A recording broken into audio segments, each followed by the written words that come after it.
یوسف علیہ السلام کا قصہ۔ قرآن کریم نے اس قصے کو احسن القصص کہا ہے۔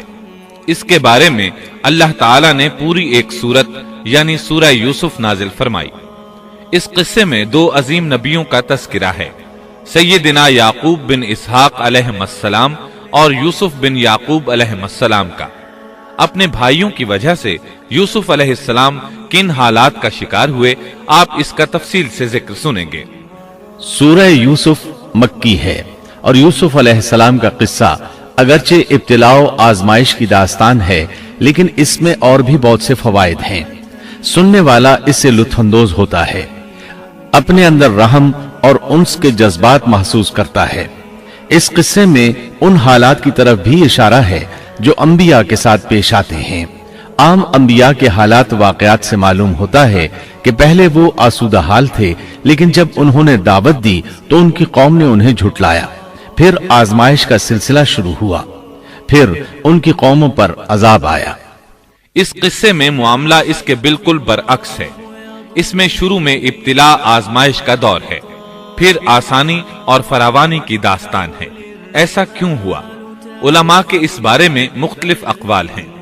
عطا رحمت اللہ علیہ فرماتے ہیں، غمزدہ پریشان حال اگر یوسف علیہ السلام کے قصے کو سنتا ہے تو اس کے دل کو سکون ملتا ہے، وہ مطمئن ہو جاتا ہے، اس لیے کہ اس میں تنگی کے بعد آسانی ہے، مشکلات کے بعد اللہ کی نعمتوں کا نزول اس سے ظاہر ہے۔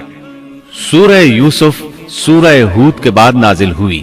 سورہ ہود میں انبیاء کرام کے تذکرے کے بعد قوم ہود اور قوم صالح کی تباہی کا ذکر آتا ہے، پھر ان اقوام کا تذکرہ ہے جو تباہ و برباد ہوئی۔ پھر سورہ یوسف عام الحزن میں نازل ہوئی۔ یہ وہ سال تھا جس میں نبی صلی اللہ علیہ وسلم کے چچا ابو طالب فوت ہوئے۔ ابو طالب ہر طرح آپ کا ساتھ دیتے رہے تھے، یہاں تک کہ رسول اکرم صلی اللہ علیہ وسلم فرماتے ہیں، قریش نے مجھ سے صحیح معنوں میں دشمنی کا آغاز ابو طالب کی وفات کے بعد کیا۔ ایک قول کے مطابق ابو طالب کی وفات کے صرف 3 دن بعد آپ کی پیاری اور محبوب بیوی، جنت کی عورتوں کی سردار، دنیا جہان کی افضل ترین عورتوں میں سے ایک سیدہ خدیجۃ الکبریٰ رضی اللہ عنہا اس دنیا سے رخصت ہو گئیں۔ انا للہ و انا الیہ راجعون۔ یہاں تک کہ ابن عباس رضی اللہ عنہما فرماتے ہیں، رسول اللہ صلی اللہ علیہ وسلم نے 4 خط کھینچے، پھر صحابہ کرام کو مخاطب کر کے فرمایا، جانتے ہو یہ خط میں نے کیوں کھینچے ہیں؟ انہوں نے کہا، ہم نہیں جانتے۔ تو آپ صلی اللہ علیہ وسلم نے فرمایا، جنت کی افضل ترین عورتیں 4 ہیں، ایک مریم بنت عمران، دوسری خدیجہ بنت خویلد، تیسری فاطمہ بنت محمد اور چوتھی فرعون کی بیوی آسیہ بنت مزاحم رضی اللہ عنہن اجمعین۔ سیدہ خدیجہ رضی اللہ عنہا اور ابو طالب کی وفات کا آپ صلی اللہ علیہ وسلم کو بہت شدید صدمہ ہوا۔ تب آپ کی تسلی کے لیے اللہ تعالیٰ نے سورہ یوسف نازل فرمائی اور آپ کو یقین دلایا کہ تنگی کے بعد فراخی ہوتی ہے، اور اس صورت میں سبق آموز واقعات اور عبرتوں کا تذکرہ یکجا کر دیا گیا ہے، جبکہ دوسرے انبیاء کے قصے قرآن اور احادیث میں مختلف مقامات پر ہیں۔ یہ قصہ قرآن کریم میں ایک جگہ کیوں ذکر کیا گیا، اس میں کیا حکمت تھی، اور باقی قصے مختلف مقامات پر کیوں بکھرے ہوئے ہیں، اس بارے میں علامہ قرطبی رحمت اللہ علیہ فرماتے ہیں، اللہ تعالیٰ نے انبیاء علیہ السلام کے قصے تکرار کے ساتھ ذکر کیے ہیں۔ ایک ہی بات کو بلاغت و بیان کے اصول کے تحت مختلف پیرائے میں ذکر کیا ہے، جیسا کہ ابراہیم علیہ السلام کا قصہ ہے۔ جب اللہ کے برگزیدہ فرشتے ان کے پاس آئے تو ان کے آنے پر ابراہیم علیہ السلام نے جو مہمان نوازی کی اس کو مختلف انداز میں بیان کیا گیا ہے۔ ایک جگہ فرمایا، پس ابراہیم فربا بچڑے کا گوشت لے آئے۔ ان دونوں جملوں کو جمع کرنے سے معلوم ہوا بھونا ہوا موٹا تازہ بچڑا پیش کیا گیا۔ مختلف جگہوں پر ان کا تذکرہ اس لیے کیا گیا کہ لوگ اس سے عبرت پکڑیں۔ علامہ قرطبی رحمت اللہ علیہ فرماتے ہیں، یوسف علیہ السلام کے قصے کو ایک جگہ اور باقی انبیاء کے قصوں کو علیحدہ بیان کرنے کی ایک حکمت یہ بھی ہے کہ مخالف پر حجت قائم ہو جائے، کہ وہ نہ مقرر کلام لا سکتے ہیں اور نہ ہی قصہ یوسف علیہ السلام کی طرح اکٹھا کلام لا سکتے ہیں۔ مطلب یہ کہ بلاغت کی ہر قسم میں دشمن پر حجت قائم ہو سکے۔ اللہ تعالیٰ کلام کو مقرر اور غیر مقرر لا کر قرآن کا اعجاز بیان کرنا چاہتے ہیں کہ اللہ چاہیں تو ایک قصے کو ایک ہی جگہ بیان کر دیں، چاہیں تو مختلف جگہوں پر بیان کر دیں۔ کوئی یہ نہ کہہ سکے کہ دیکھو قرآن میں یہ قصہ علیحدہ علیحدہ بیان ہوا ہے، میں اس کو ایک جگہ بیان کر سکتا ہوں، یا اس کے برعکس یہ نہ کہہ سکے کہ قرآن میں تو یہ قصہ ایک ہی جگہ بیان ہوا ہے، میں اس کو الگ الگ کر کے بیان کر سکتا ہوں۔ اب ہم اس قصے کا آغاز کرتے ہیں اور اسی طرح کرتے ہیں جس طرح اس کا آغاز اللہ رب العزت نے کیا ہے۔ بسم اللہ الرحمن الرحیم۔ شروع اللہ کے نام سے جو بڑا مہربان نہایت رحم والا ہے۔ الف لام را، یہ روشن کتاب کی آیتیں ہیں۔ یقیناً ہم نے اس کتاب کو عربی قرآن بنا کر نازل فرمایا ہے تاکہ تم سمجھ سکو۔ ہم آپ کے سامنے بہترین بیان پیش کرتے ہیں اس قرآن سے جو ہم نے آپ کی جانب وحی کے ذریعے نازل کیا ہے، اور یقیناً آپ اس سے پہلے بے خبروں میں سے تھے۔ قصہ در اصل ایک خبر کے بعد دوسری خبر اور اطلاع در اطلاع کو کہتے ہیں، اور قصص کا اصل قصہ ہے یعنی پیچھے چلنا، جیسا کہ اللہ کی کتاب میں ہے۔ موسیٰ کی والدہ نے ان کی بہن سے کہا کہ تو اس کے پیچھے پیچھے جا، اور قصص کی اصل یہی ہے کہ کسی خبر کا پے در پے آنا۔ اس لیے ارشاد باری تعالی ہے، ہم آپ پر بہترین قصے بیان کرتے ہیں۔ اور یقیناً آپ اس سے پہلے بے خبروں میں سے تھے۔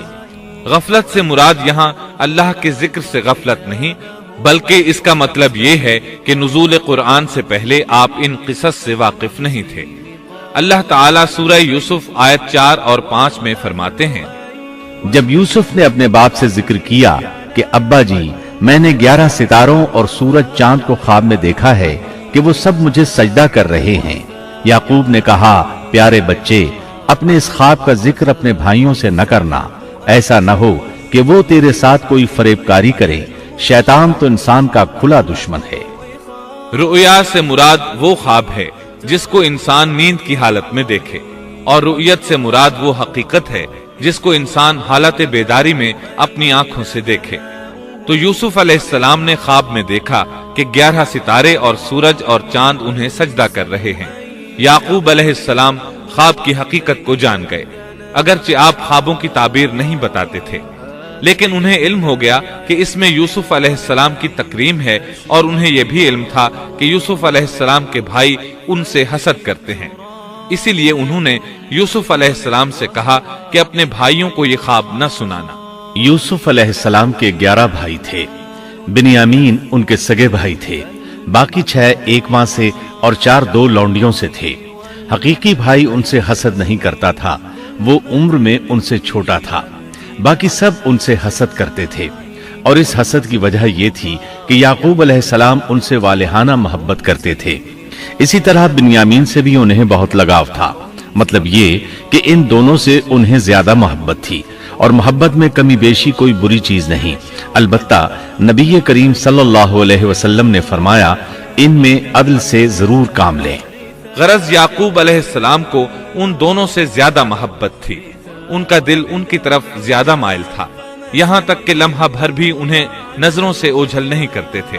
یوسف علیہ السلام کے بھائی جب کھیل کے لیے نکلتے تو یعقوب علیہ السلام فرماتے، یوسف کو یہیں چھوڑ دو، گویا ہر وقت ان کا پہرا دیتے تھے۔ اللہ تعالیٰ سورہ یوسف آیت 6 میں فرماتے ہیں، اور اسی طرح تجھے تیرا پروردگار برگزیدہ کرے گا، اور تجھے معاملہ فہمی یعنی خوابوں کی تعبیر بھی سکھائے گا، اور اپنی نعمت تجھے بھرپور عطا فرمائے گا، اور یعقوب کے گھر والوں کو بھی، جیسے کہ اس نے اس سے پہلے تیرے دادا اور پردادا یعنی ابراہیم و اسحاق کو بھی بھرپور اپنی نعمت دی۔ یقیناً تیرا رب بہت بڑے علم والا اور زبردست حکمت والا ہے۔